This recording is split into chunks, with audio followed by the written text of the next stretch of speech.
Should you take a broad brush or a narrow beam approach to niche research? Well, I'm going to tell you in this video. Let me explain what I mean by a broad brush approach.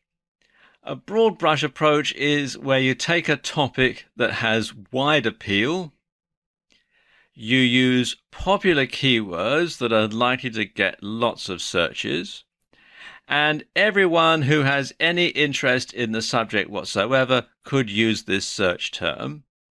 And this results in high search volume, but it also results in high competition. Now, when I talk about narrow beam, I mean a topic that has a highly specialized appeal, and it uses highly defined keywords. So only those people who have a specific interest in the subject will use those search terms. There's lower search volume, but there's less competition, so you stand a greater chance of making a sale. And you might call a narrow beam approach going after a sub-niche of a wider niche. To convert a broad brush topic down to a narrow beam one, you want to niche it down 3 times. So for example, let's say weight training. You could niche that down to weight training for women and then beginner weight training for women, because obviously that's a much more specialized subject. So therefore only women who are beginning weight training are going to be interested in this particular niche. And that can be to your advantage. If we look at this table here, you can see we've got the keywords, and we've got here the number of monthly searches in Google, the number of daily searches done in Google, the competition, that's the number of sites that are indexed in Google for that particular keyword, and the daily search ratio. And what that is the competition divided by the number of daily searches. So if everything was equally weighted, those are the probabilities that someone doing a search for that keyword will reach your site. Now let's just take a look at these.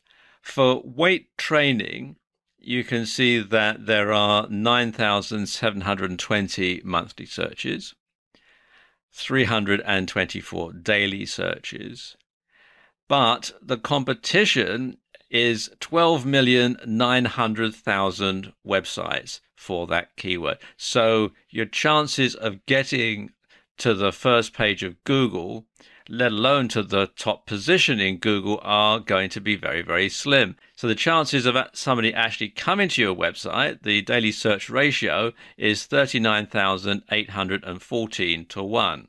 So when you niche it down, you've got weight training for women, and that gives 6,480 monthly searches, 216 daily searches, and the competition is 327,000. But when you niche it down again, you've got beginner weight training for women. The monthly searches are much lower, only 384, and there's only 13 searches a day. But the competition is 7,700, and the daily search ratio is 592 to 1. So your chances of getting to the first page of Google and your chances of getting to the top position of Google are much better because you're not going up against so many competitors. So your chances of actually getting a hit to your website are 1 in 592, as opposed to 1 in 39,814. So you stand a much better chance of being able to access this much smaller market. You can be a big fish in a small pond as opposed to a minnow in the ocean. So if you're just starting out, if you're looking for a niche to dominate, the smaller the niche, the better. So niche it down, take a narrow beam approach, and you'll stand a much better chance of success.